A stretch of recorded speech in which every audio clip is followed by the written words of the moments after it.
like to commend to you Brother Thomas Liddle and his harvest ministry. He has a burden to promote missions. I trust that we are all missions minded and have a heart to win people to Christ, but beyond just being missions minded, we need to be world missions minded. For God so loved the world, go ye into all the world. And so Harvest exists and will promote worldwide missions. So please pray for the Harvest Ministry for Brother Thomas Liddle.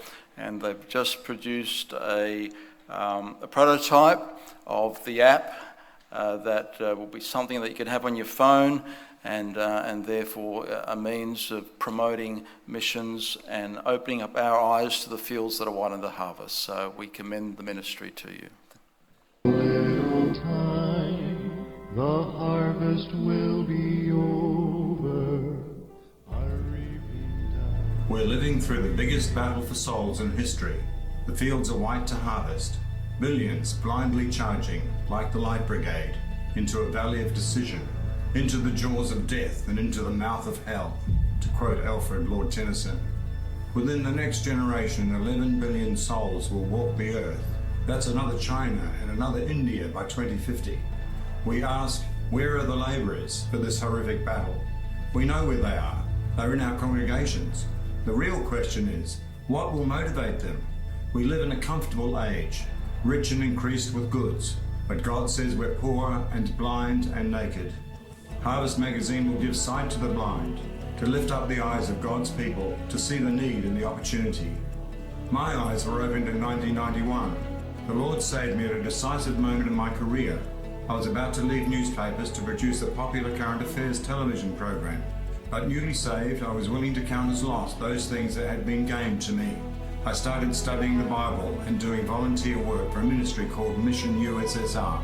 Then the Berlin Wall came crashing down and the Soviet Union broke up.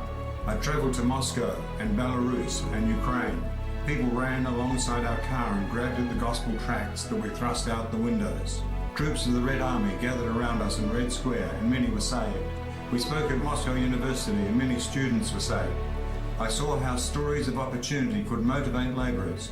Missionaries were flooding into new republics born free after 73 years of atheism. I wanted to be a missionary to Russia, but it didn't pan out that way. Made Saint, a pilot, said God uses our former lives and talents to prepare us for his service.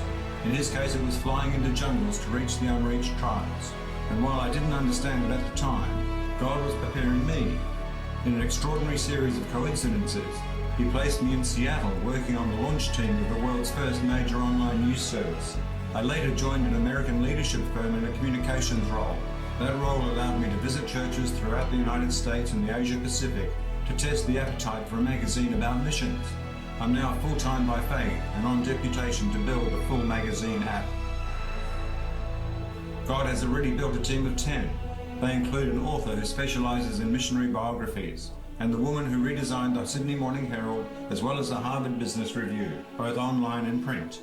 Here's one of our team interviewing an 84-year-old who personifies our editorial strategy, summarized in one word: joy. She's leading Muslim women to Christ in Africa. If she can do it, anyone can. And here's our roadmap. We need monthly support for a short time until we reach sustainability. Please pray for us. It's time to redeem the time.